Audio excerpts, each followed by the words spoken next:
بسم اللہ الرحمن الرحیم۔ السلام علیکم۔ عمران خان اور تحریک انصاف کے خلاف تمام کوششیں ناکام ہوتی دکھائی دے رہی ہیں۔ حکومت اور طاقتور حلقوں کا گھیرا تنگ ہو رہا ہے۔ عمران ریاض خان نے بھی اس حوالے سے بڑی خبر دی ہے اور یہ انتہائی اہمیت کی حامل خبر ہے، آپ کے سامنے رکھنی ہے۔ عمران خان کیسز کے بارے میں اسلام آباد ہائی کورٹ سے بھی ابھی ایک بڑی خبر آئی ہے، اس کی تفصیل بھی آپ کے سامنے رکھنی ہے۔ ڈونلڈ ٹرمپ جو امریکہ کے نئے پریزیڈنٹ الیکٹ ہو چکے ہیں، انہوں نے جو پہلا اعلان کیا ہے اس نے ہی پاکستان کے اندر جو طاقت کے ایوان ہیں ان کو ہلا کر رکھ دیا ہے۔ پوری تفصیل آپ کے سامنے رکھوں گا، امید ہے ویڈیو آپ سماعت کریں گے اور اپنے قیمتی فیڈ بیک سے ضرور آگاہ کریں گے۔ ڈونلڈ ٹرمپ جو امریکہ کے پریزیڈنٹ بن چکے ہیں اور آپ کو علم ہے کہ پاکستان کے اندر اس کے بڑے اثرات ہیں اور اب ہی حکومت کی جو کامپیں ہیں وہ ٹانگنا شروع ہو گئی ہیں۔ طاقتور ایوانوں کے اندر اس لیے زلزلہ ہے کہ ڈونلڈ ٹرمپ کسی وقت بھی بڑا سرپرائز دے سکتے ہیں، لیکن یہ جو ساری صورتحال ہے اس پہ تو ہم بات کریں گے۔ لیکن دوسری طرف جو عمران خان ہیں، انہوں نے جس طرح ان پر مختلف کیسز بنائے گئے ہیں اور اب توشہ خانہ 2 کے اندر ان کی رہائی اگر ہوتی ہے اور آلریڈی ان کی تقریباً تمام کیسز کے اندر جو ہے وہ ضمانتیں منظور ہو چکی ہیں، تو الٹیمیٹلی انہوں نے جو ہے وہ ضمانتوں پر رہا ہونے کے بعد گھر جانا ہے۔ لیکن حکومت اور جو طاقتور ایوان ہے وہ کسی طور پر نہیں چاہیں گے کہ عمران خان اس صورتحال کے اندر رہا ہو کر گھر جائیں، کہ عوام کا ایک سمندر ان کے استقبال کو آئے اور پھر وہ جلسے جلوسوں کا ایسا سلسلہ شروع کریں کہ جو ایک رجیم چینج کے بعد ایک نئی رجیم پاکستان پر مسلط کی گئی ہے، وہ کسی بھی طریقے سے جو ہے اس کو گھر جانا پڑے یا ان کی طاقت جو ہے وہ کمزور ہو۔ اب نئے نئے کیسز چونکہ بنا دیے جاتے ہیں تو لہذا عمران خان کی جو ہمشیرہ ہیں نورین نیازی، انہوں نے عمران خان کے خلاف درج مقدمات کی تفصیلات کے لیے اسلام آباد ہائی کورٹ سے رجوع کر لیا ہے۔ اور اس کا رجوع کرنے کے جو پیچھے اصل کہانی یہی ہے کہ کل کو کوئی نیا کیس نہ بن سکے اور اگلے کیسز کے اندر اگر ضمانت اپروو ہوتی ہے یا رہائی ہوتی ہے تو اس کے بعد کوئی حکومت کے پاس بہانہ نہ ہو، بجائے اس کے کہ وہ 3 MPO کے تحت گرفتار کریں، بہتر ہے کہ ان کو رہا کر دیا جائے۔ اب یہ درخواست کل سماعت کے لیے مقرر ہے اور سب سے جو اچھی خبر ہے وہ یہ ہے کہ اس درخواست پر جو چیف جسٹس اسلام آباد ہائی کورٹ ہیں عامر فاروق، وہ سماعت نہیں کریں گے۔ چونکہ وہ اگر سماعت کریں گے تو اس کا مطلب تو بڑا واضح ہے کہ انصاف نہیں ہونا۔ اس کا بڑا واضح مطلب ہے کہ جو ایجنڈا ہے اس کی تکمیل کرنی ہے کہ کسی بھی طرح سے نہ آئین اور قانون پہ عمل درآمد ہو، نہ انسانی حقوق جو ہے وہ بحال ہوں اور نہ جمہوریت جو ہے اس کی بحالی ممکن ہو۔ اب یہ جو درخواست ہے یہ جسٹس ارباب محمد طاہر جو ہے وہ اس کی کل سماعت کرنے جا رہے ہیں، تو الٹیمیٹلی وہ تمام اداروں سے، تمام صوبوں سے پوچھیں گے اگر عمران خان کے خلاف کوئی مقدمہ ہے تو سامنے لائیے تاکہ یہ ریکارڈ کے اندر ہے کہ کل کو اگر کوئی نئی FIR کر دی جائے تو کم از کم تحریک انصاف یا عمران خان کے جو وکلاء ہیں ان کے پاس یہ سالڈ گراؤنڈ ہوگی اور وہ مقدمات جو ہے وہ اڑ جائیں گے۔ اچھا، دوسری جو بڑی ڈیولپمنٹ ہے اس کا تعلق ڈونلڈ ٹرمپ سے ہے۔ ڈونلڈ ٹرمپ جو ہے انہوں نے ان کے آنے کے بعد طاقت کے ایوان چونکہ ہلے ہوئے ہیں۔ اب زلمے خلیل زاد آپ نے دیکھا وہ ایک عرصہ جو ہے وہ پاکستان اور جنوبی ایشیا کے جو معاملات ہیں وہ امریکہ کی طرف سے دیکھتے رہے۔ اب ان کو شاید یہ یقین دہانی ملی تھی یا ان کی اسیسمنٹ تھی جو موجودہ رجیم ہے کہ زلمے خلیل زاد کبھی عام عہدے پہ نہیں آئے گا۔ وہ مسلسل جو ہے انہوں نے آج جس طرح کوئٹہ جو دھماکہ ہے اس کی مذمت کی، لیکن ساتھ ہی انہوں نے پاکستان کی انٹیلیجنس ایجنسیز حکومت پر تنقید کی کہ وہ اپنے اصل کام پر فوکس کرنے کی بجائے جو سیاسی مخالفین ہیں ان کے جو حقوق ہیں ان کو پامال کر رہے ہیں، اور اگر وہ اپنا اصل کام کریں تو اس سے پاکستان کا بھلا ہو سکتا ہے۔ بہت سارے لوگ ان کو پاکستان کے دشمن کے طور پر بھی دیکھتے ہیں اور بتاتے ہیں کہ یہ شخص تحریک انصاف کا حامی ہے تو لہذا اس کے ایسی کی تیسی۔ لیکن اب ڈونلڈ ٹرمپ کے پریزیڈنٹ بننے کے بعد اب اس طریقے سے جو حکومتی ایوان کے اندر لوگ ہیں وہ اب تنقید نہیں کرتے زلمے خلیل زاد پر، اس وجہ سے کہ کہیں اس کو دوبارہ کوئی اسی طرح کی ذمہ داری مل گئی تو پھر وہ کیا کریں گے۔ اس کی جو رائے ہے وہ بڑی جو ہے وہ واضح ہے۔ اچھا، دوسری طرف جو ہے وہ ایک جو ڈیولپمنٹ ہے اس کا تعلق میں نے آپ کو بتایا ڈونلڈ ٹرمپ کے ساتھ ہے۔ ڈونلڈ ٹرمپ جو ہے انہوں نے چند چیزوں کے اندر خبردار کیا ہے، یعنی ایک تو آپ کو علم ہے ان پر متعدد جو ہے وہ کیسز بنائے گئے جو فیبریکیٹڈ کیسز تھے، اور پھر ان کے خلاف اسی طرح کی کاروائیاں ہوئیں جس طرح پاکستان کے اندر عمران خان کے خلاف ہوئی ہیں۔ وہ عوام کے اندر، امریکن عوام کے اندر پاپولر تھے، عمران خان بھی پاکستان کی عوام کے اندر پاپولر ہیں. ان کا الیکشن بھی چوری ہوا. بہت سارے پاکستان کے اندر ایسے کام ہوئے جو امریکہ کے اندر جس کا تصور بھی نہیں کیا جا سکتا. اب جو آزادی اظہار رائے پر حملہ ہے، آپ دیکھیے پاکستان کے اندر ایکس جو ٹویٹر ہے وہ بند ہے. اس کے علاوہ بھی جو صحافی ہیں وہ بہت سارے مرڈر ان کے ہوئے ہیں، پھر صحافیوں کو اغوا کیا جاتا ہے، پھر ان پر مقدمات قائم کیے جاتے ہیں، پھر طرح طرح کی قانون سازیاں ہوتی ہیں تاکہ سچ جو ہے وہ عوام تک نہ پہنچے.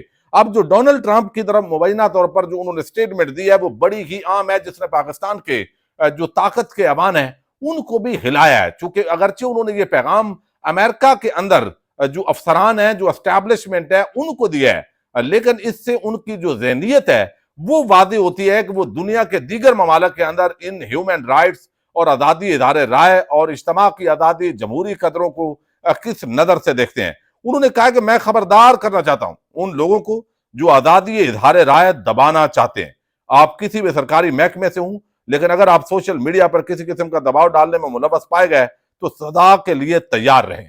اب یہ آپ کو علم ہے کہ امریکہ کے اندر بھی جو الیکٹرانک میڈیا ہے، بڑے بڑے میڈیا ہاؤسز، اینکرز، وہ جو ہے وہ اشرافیہ کے جیسے ملازم ہوتے ہیں، یا ان کی آپ رائے کہہ لیں، انہوں نے ایسی رائے کا اظہار کیا جو حقیقت پر مبنی نہیں تھی، ناجائز انہوں نے تنقید کی.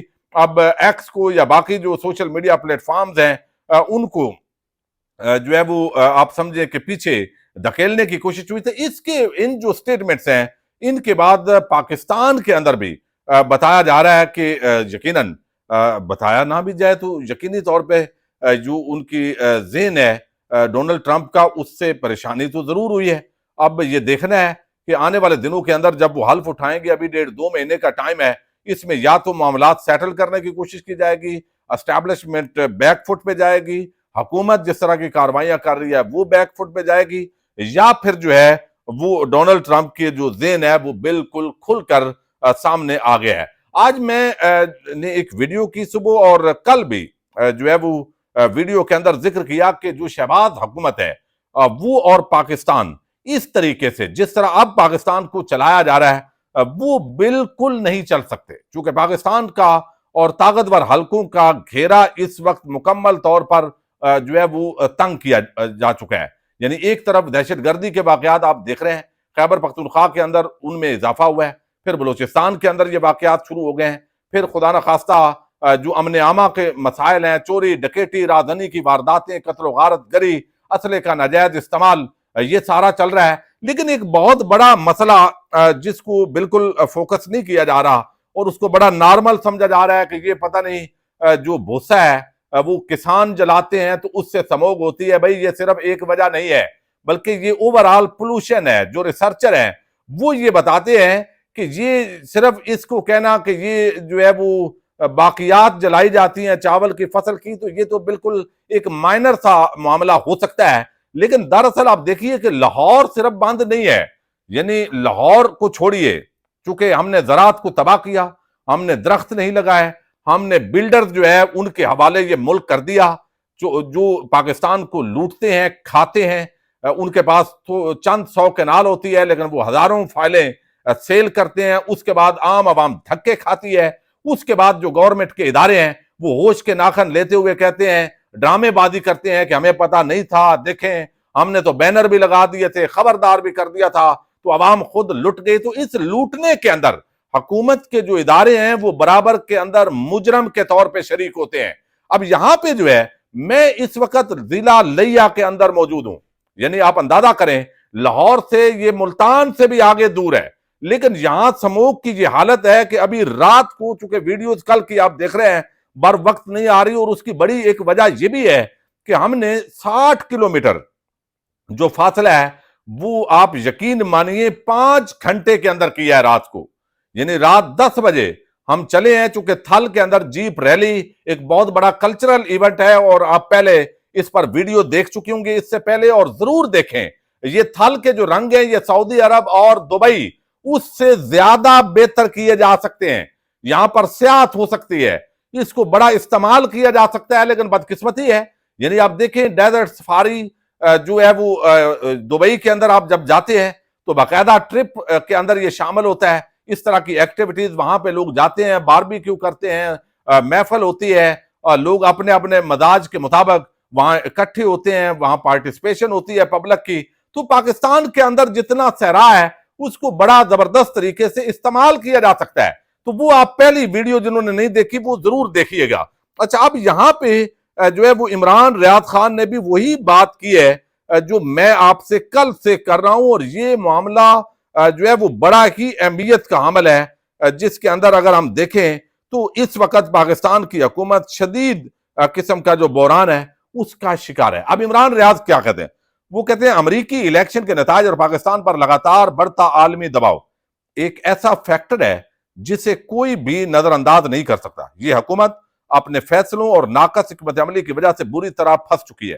وزیر خزانہ نے اعتراف کر لیا ہے کہ نہ کوئی ملک پیسے دے رہا ہے اور نہ ہی کوئی پرانے قرضوں کی واپسی کے لیے وقت دے رہا ہے۔ اب حکومت کے پاس دو ہی راستے ہیں۔ ایک راستہ، اب عمران ریاض کی رائے کیا ہے؟ وہ سمجھتے ہیں کہ حکومت پہلے کی طرح غیر مقبول فیصلے کرے۔ ایک تو یہ راستہ ہے، منی بجٹ لائے اور اپنے باقی جو منی بجٹ لائے اور اپنے باقی بچی سیاست کو بھی دفن کر لے۔ شہباز شریف اینڈ کمپنی تیار ہے، جبکہ نواز شریف پہلے ہی اس کے خلاف ہیں، جس کا واضح ثبوت پنجاب حکومت کا بجٹ خسارہ ہے۔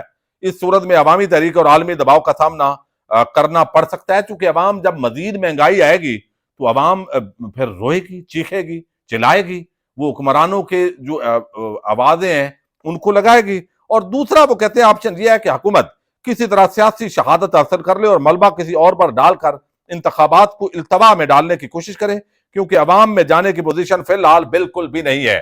اب انتخابات کو التوا میں ڈالنے کا کیا مطلب ہے؟ حکومت جو ہے وہ یہ تو نہیں چاہے گی کہ نئے انتخابات ہوں، چونکہ نئے انتخابات ہوں گے تو پھر عمران خان کی حکومت، یہ تو افورڈ نہیں کیا جا سکتا۔